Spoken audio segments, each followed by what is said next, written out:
Hello and welcome to the George Poulos podcast. We're back again. Spring is springing. Do you feel it? Because I feel it.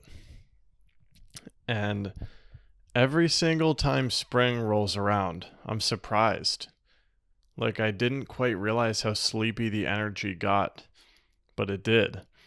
And then life starts to spring again and you can feel it, and you can feel it within your being. It's really, really tremendous. Julia and I just started manically cleaning and rearranging the apartment. We got rid of like a bunch of bags of old stuff, donated several bags of clothing. We moved the whole bedroom from one side of the apartment all the way to a different room and swapped it with Julia's office, and things are feeling so different. Still kind of in the middle of that process, but it hit me like halfway through. I was like, oh, we're spring cleaning. We're doing spring cleaning right now. And I just thought it was so funny that spring cleaning is such a thing, but we didn't sit down and intend to do spring cleaning. We just had this energy arising within us where we were like, things are stale, things need to change. And we just started moving things around and we were spring cleaning. So it makes sense that that's a thing, because these energy patterns that come with the seasons, they ripple through humanity, and we all kind of have this universal experience. It's pretty amazing. My birthday just passed. I just had my birthday weekend. It was absolutely spectacular. And it was spectacular because it was completely normal. And hearing myself say that out loud, it actually reminds me of one of my acid trips where I realized that it was like an acid trip where I just walked around the neighborhood and nothing special at all happened.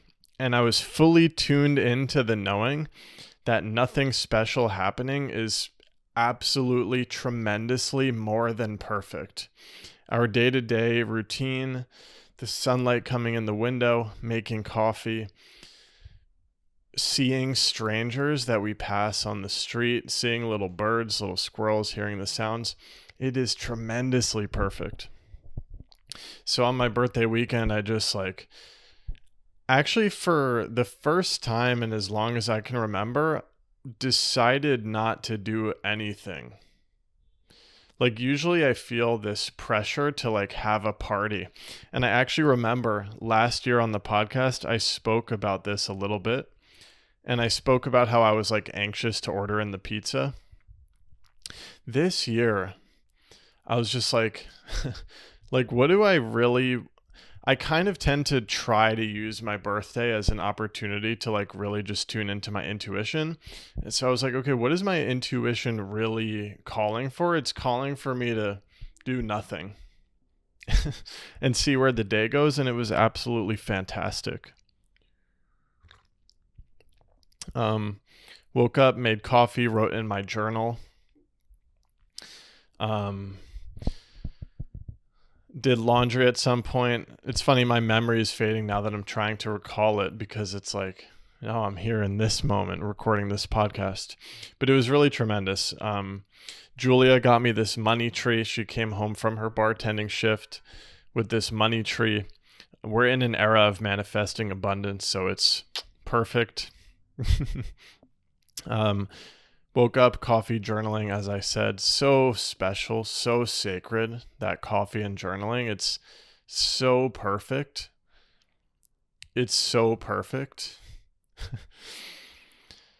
We went to the Crocs store. I bought a new pair of Crocs.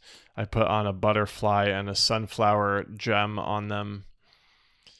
Ran into our friend Kat on the way home. Had a nice interaction.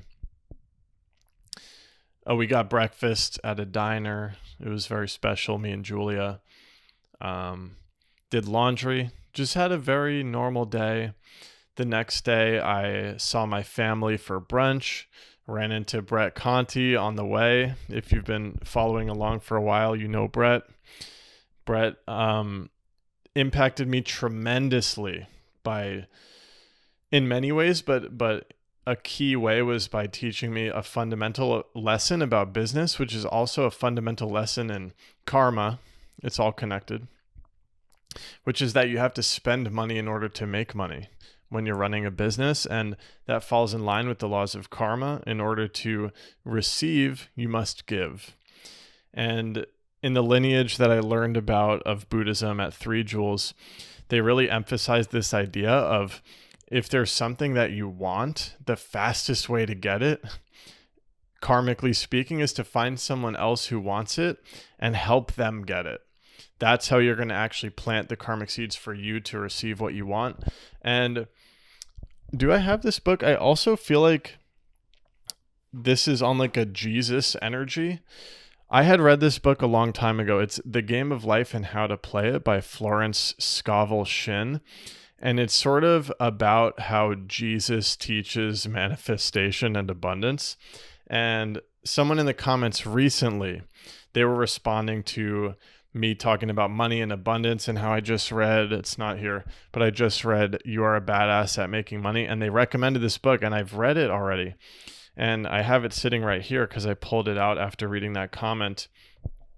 And it's like that idea of spending money to make money, or giving so you shall receive, is like very much what Jesus taught according to this book.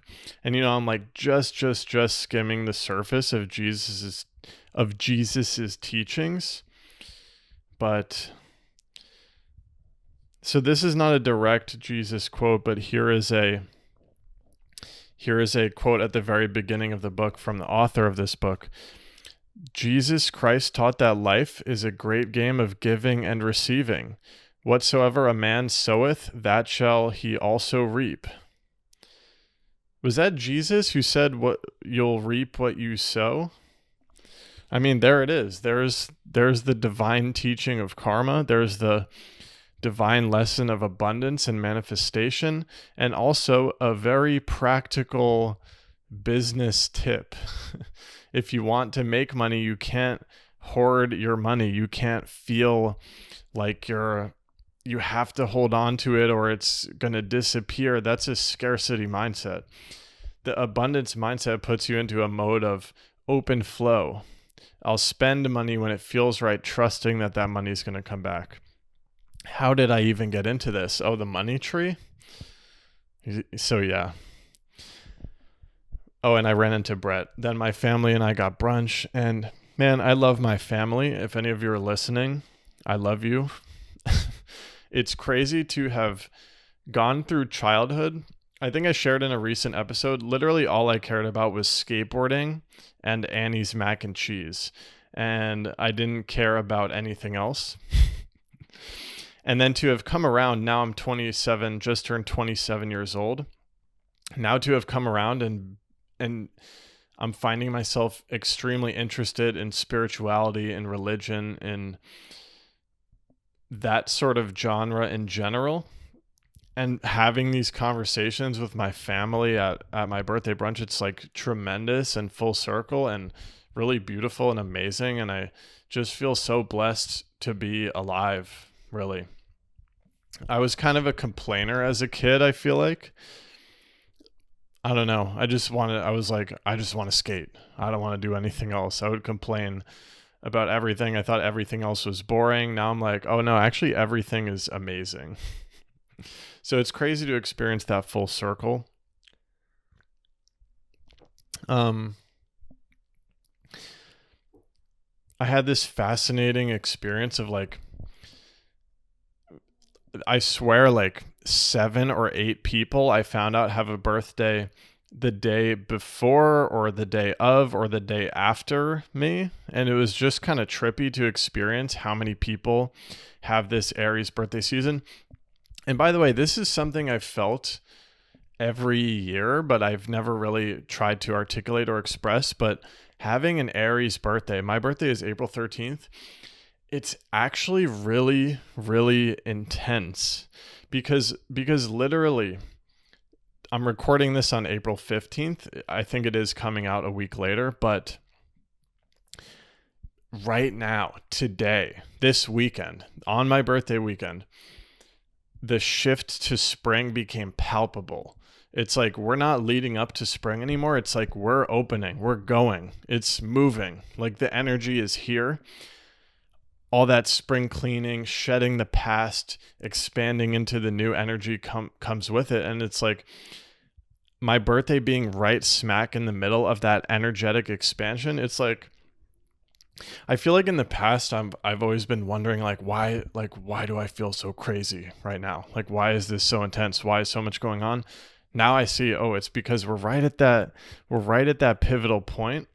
So it's just interesting to have the birthday and the rebirth of the earth all at the same time.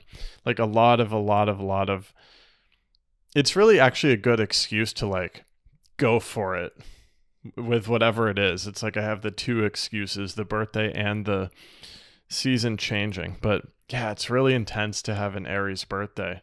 I wonder what it's like for all of you to have different birthdays, because I've only ever had this April birthday, and that's all I ever will have.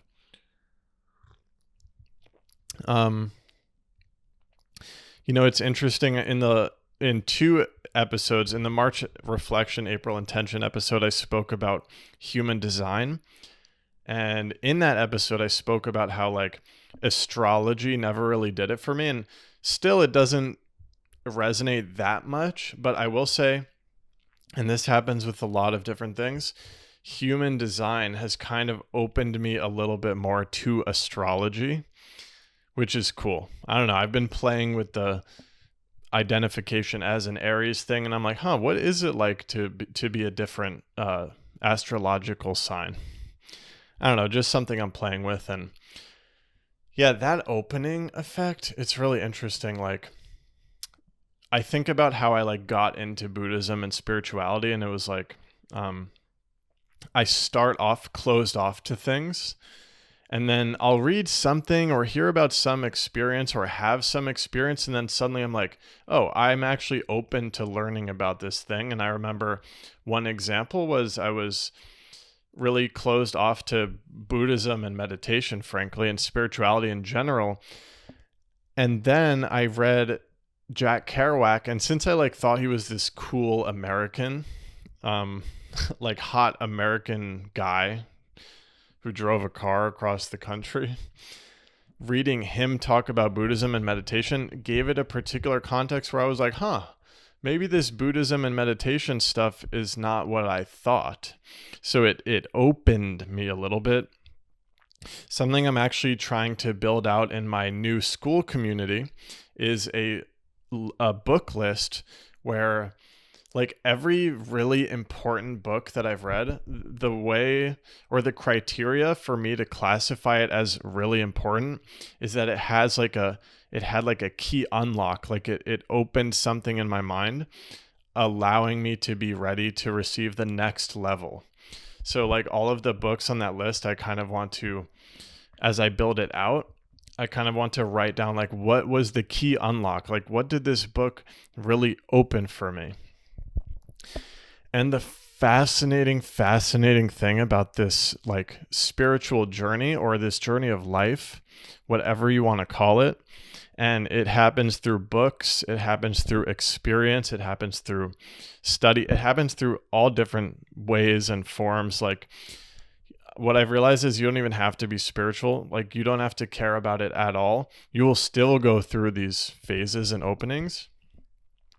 This journey is just a process of, it's not even, I love the word expansion, but it's not even really expansion, because who we are in our core is already fully, infinitely expansive.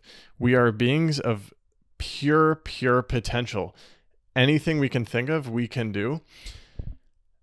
But what's in the way are limiting stories, limiting beliefs, small ideas about who we are and what we're capable of. So the spiritual path, the journey of growing up, whatever it is you want to call it, is just a journey of one by one breaking those limiting stories with spiritual practice, with inner work, with actual direct experience of doing something that you didn't think was possible. And over time, getting rid of so many of those limiting stories that one day you're like, whoa, what am I really capable of? Like, is there a limit to this? And you over time you realize your full capacity, which is when you get a glimpse of it, it's absolutely dazzling and incredible and kind of frightening. Because we can really do it. Like we can, like I'll take me for example. Like I can show up and teach meditation once a week. I can show up and host a community. I can show up on camera, speak vulnerably from the heart, share what I'm going through in an effort to teach and inspire people, and also to like push my own creative buttons in a way that fuels me up. And in a way that like creates a sustainable, exciting, energizing, beautiful career. And I can be an artist. I can do it. I can do it. It's really, I touched on this in the last episode too. That Marianne Williamson quote about how our greatest fear is that we actually are really powerful. Because it's really easy to choose fear. It's really easy to choose fear because when you decide like, oh, I can't do a podcast, that's not for me. That's so easy. Then you just sit on the couch and keep going to the job that you hate. You know, it's too easy. It's way too easy to choose fear and limitation. It is really scary to see truth. And I think that's where a lot of our unconscious resistance to spiritual practice is. Because spiritual practice, it's frankly, it's unavoidable. If you meditate consistently enough, you will catch a glimpse of the truth. And the truth is you can do anything. You can be anyone. You can love everyone. You can accomplish everything. You can absolutely do it all, have it all, because it's already yours. It's already yours. So... right. So meditation can be very scary in that way because it will show you that. It will show you that, no, you're fine. You're more than fine. You're actually here on this earth to do something really important, to help people, to serve people, to share, to shine. Right. But it's scary, right? But it's really worth it. So something I've been experiencing lately, I've been actively pushing through fear. Consistently at this point, I feel like I've been doing it since I did the meditation teacher training. Like after the meditation teacher training, I had this like call. I had this inner call. There's always an inner call, isn't there? The inner call for me was, I should start teaching meditation to my Patreon community. Why did I have that inner call? I don't know. It was just there and it was undeniable. Did I procrastinate it for a few weeks? Yes. But then I hit the point I was like, what am I doing? Like this procrastination is painful. I'm scared of showing up and nobody else showing up. I'm scared of showing up and doing a bad job, of stumbling on my words. But listening to these fears really is not worth it. Really is not worth it. And the moment that I showed up for that first class, or like in my like career work sphere, usually the first step of facing my fears is like posting about something. So I posted, hey, on this date, I'm going to do the meditation. We're going to do it for this many weeks. Once I posted it, I immediately felt like, wow, I did it. And then I showed up for the first one. I was like, wow, I did it. And then I showed up again and again and again. And I've done 6 of them now. And now I'm like, yeah, duh, I had to do that. Like that was for my expansion. I don't know what that did for other people. Like, I really like the from A Course in Miracles, the use of the Holy Spirit. Like the Holy Spirit, to my understanding, is used sort of interchangeably with intuition. It's just like the force that's just working. It's just working. So an idea that the Course of Miracles says that I self-reference, I tell myself this once in a while, is that like whatever situation you show up in, the Holy Spirit put you there for a reason. And if you just let go and open your mouth and move in the way that just happens, it's going to be perfect. And like, what we do in our minds is we try to assess, like, okay, if I say this right thing, if I teach this class this way and hit on all these notes, then these people will have this effect. That's our rational mind. And it's really an illusion when we project into the future, because we can't really predict that. Like, the theory goes in A Course in Miracles that what you could do is show up there, open your mouth, and let the Holy Spirit move through you.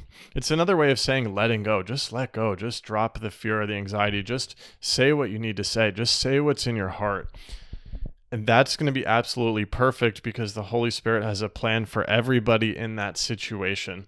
That's a really powerful idea for letting go of fear, because then it's like, oh yeah, I don't know what this means. I don't know what is the best thing for the other people in this room. Like, at the end of the day, you really don't. You really don't. And all of this ties in nicely with emptiness too, because all of the words I'm saying are empty of a nature. This is a Buddhist idea, if you haven't heard me talk about it yet. It means that the words are just sounds. They're just sounds. And you're interpreting them in your brain in the way that you need to interpret them, or in the way that you happen to be interpreting them. And it's like, so many people are going to listen to these same words and click off the video. But other people are going to be like, oh, wow, that's really interesting. I feel like I'm learning something from that. It's because of emptiness, and it's because the Holy Spirit, I'm just going there. It's because the Holy Spirit is doing what the Holy Spirit do for each of us individually. By having this experience, I'm learning something, you're learning something, another person is learning something else. So that realization kind of sets you free in each situation. It's like, what if you show up into a room and you end up doing the thing you're really afraid of? You like awkwardly stumble, you drop your lunch tray, your face falls in your beans. When you get up, you slip on the milk. Everyone's looking at you, and then you try to start talking and the words don't come out right, and you just totally embarrass yourself. Like, who are we to say that that wasn't perfect? Like, why is that bad? Seriously. Why is it bad? In reference to what is it bad? Like, I'm seriously asking you to think about this. Like, is it bad because there's bean juice on my face? Why is that bad? Because I had to go home or go to the bathroom and clean it off, and I missed an hour of work? Why is that bad? If you trace these things, is it because people are going to start talking about me? Does it matter what they say? If you trace these things, like, where do you find that it's bad? You know what I mean? And then you can go the other way and like, oh, what if it's actually good? Like, what if somehow that situation was perfect?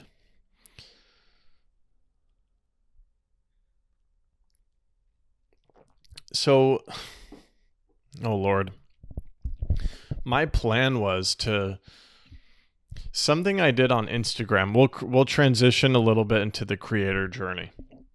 Something I did on Instagram that was tremendously powerful for me is I closed my 10 different accounts. I had George Poulos, I had George Poulos writing, I had George Poulos, I'm forgetting. I had George Poulos books where I shared different books. I had George Poulos notes where I shared screenshots from my notes app. I had George Poulos podcast where I shared clips from the podcast. I had George Poulos merch where I shared pictures of my merch. I had 100,000 different accounts, and one day I decided I was sick of it. I closed all of the accounts except George Poulos, and then I decided I will post everything that I do and want to share on this one place on Instagram. That decision has simplified my life tremendously. It's kind of parallel to spring cleaning.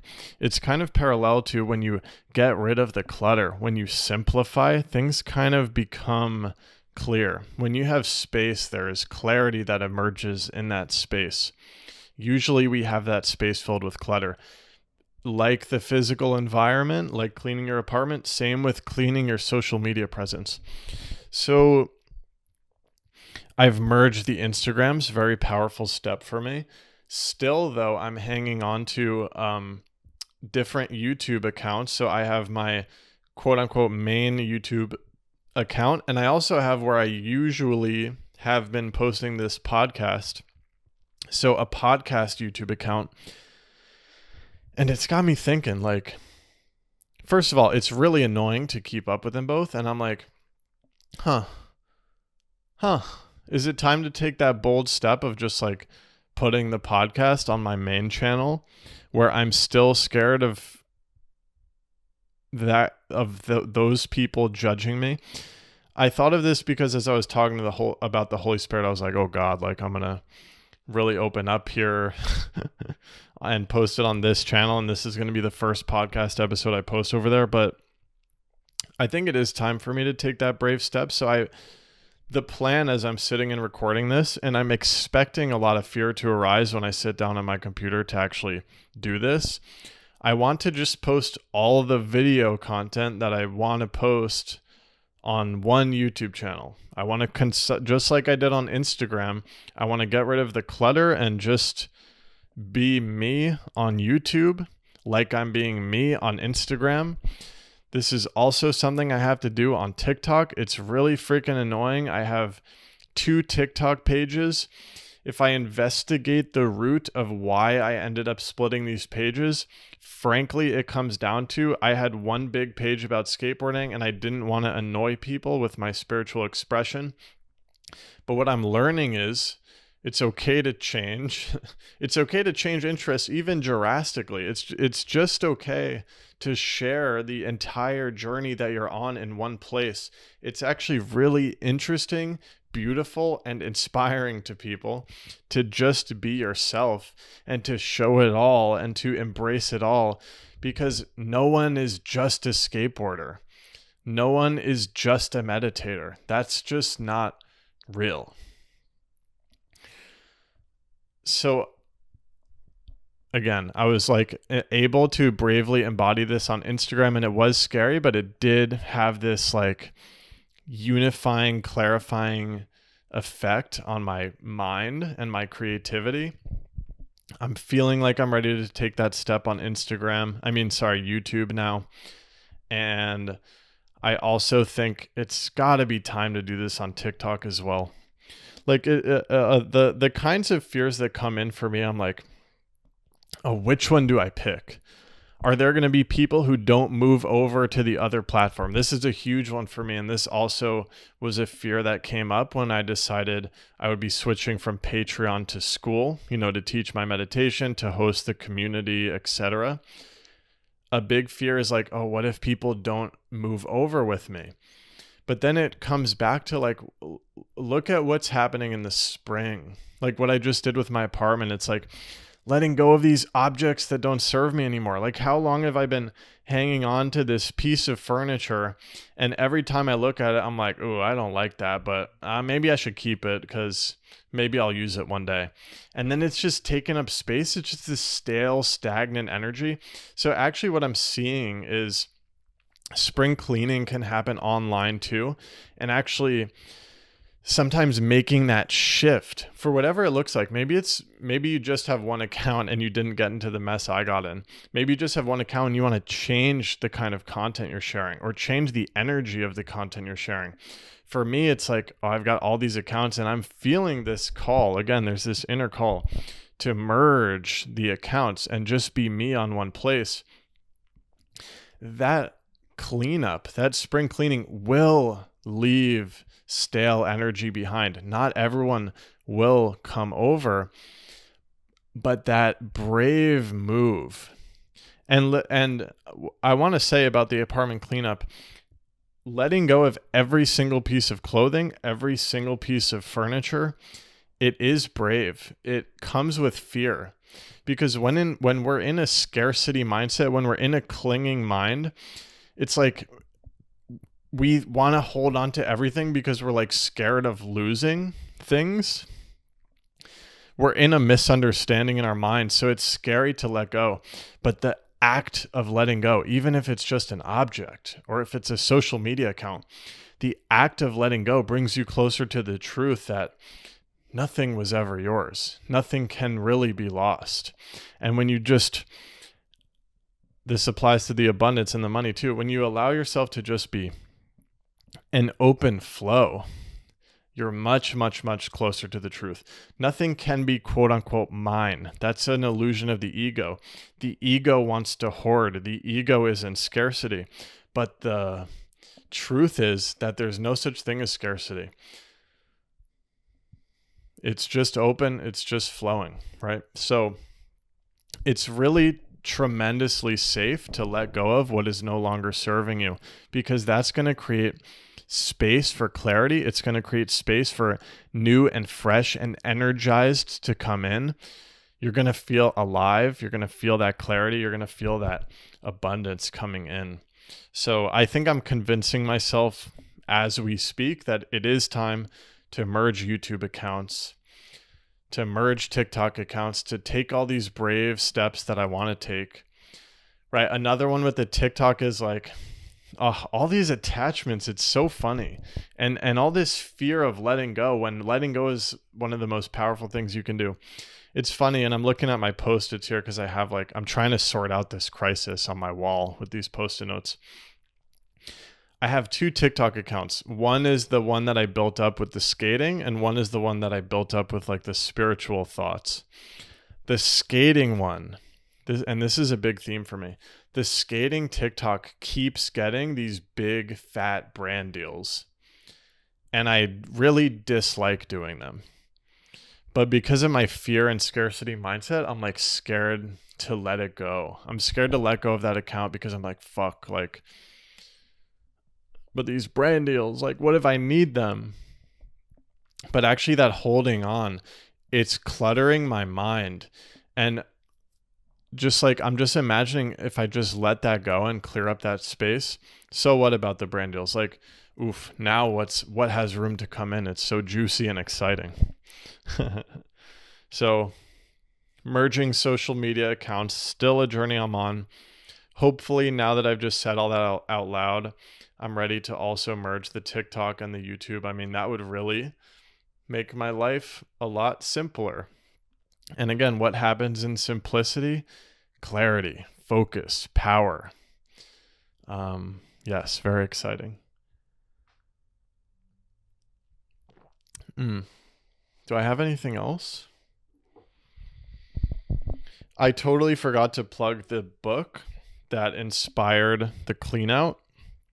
This is the life-changing magic of tidying up by Marie Kondo. It's basically a philosophy on how to clean out your apartment. More or less, it's that you want to dump out all of your clothes onto the floor, pick each one up one by one, and if it does not spark joy, in your heart and your soul, then you get rid of it. And you do that one by one. You go from clothes to books to papers to miscellaneous items. She's got a framework, a system, an order, a great philosophy. She also talks about the spiritual side of it and how letting go of these objects clears up space, and how it's not uncommon for people to do a Marie Kondo clean out and then suddenly realize oh, I hate my job. I'm going to quit and start this business. Again, because when you clear space, I think that's the theme of this episode. When you clear space, when you let go of what's no longer serving you, when you say no to what's no longer serving you, you enter this state of just clarity and openness and receptivity, and then more opportunities, objects, things, whatever it is, will come your way. And then you can say, oh yes, this one feels really good, and now I have space for it, and I can really pour my energy into it. So it's really beautiful. It's really beautiful.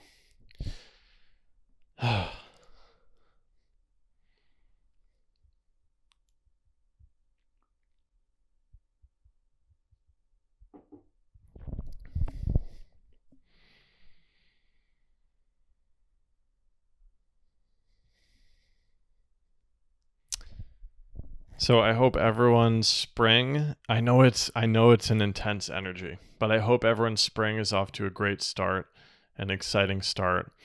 I welcome you to flow with it, to move with it, to listen to the callings of your heart as you navigate spring. Something I didn't really touch on, although I sort of touched on it with the birthday and not forcing myself to like have a big party or anything, is I'll share this. A pattern I've noticed a lot in my life is like I feel pressure to do certain things. I feel like it's spring, therefore I have to be a certain way. I have to socialize this amount. That's just frankly false refuge. Like you think there's happiness in doing it that way.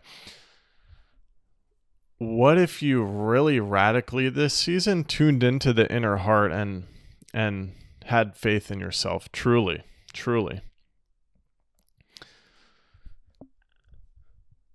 What if you did that, you know? I feel like I'm kind of playing with that, with the bold moves I'm making with the business and the creativity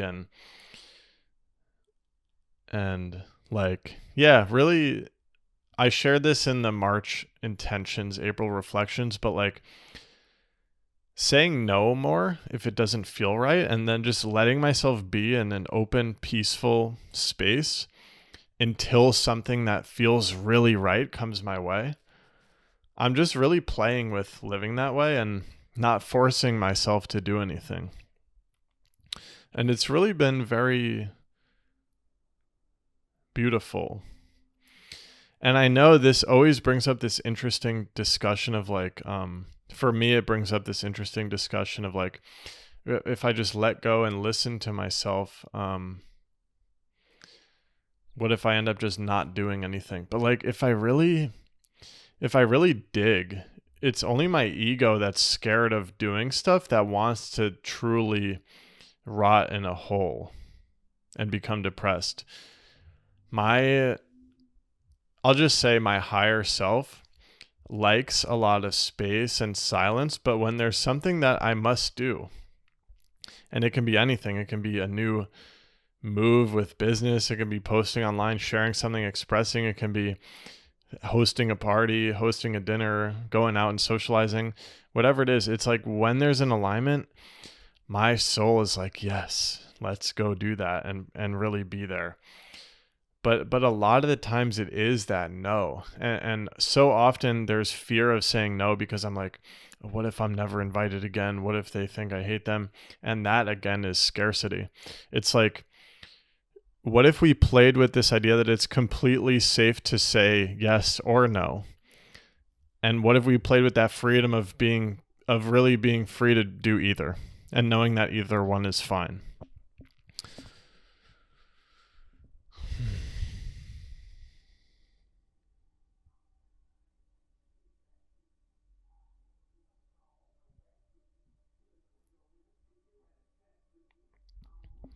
You can feel the energy of the sun out there. It's wild.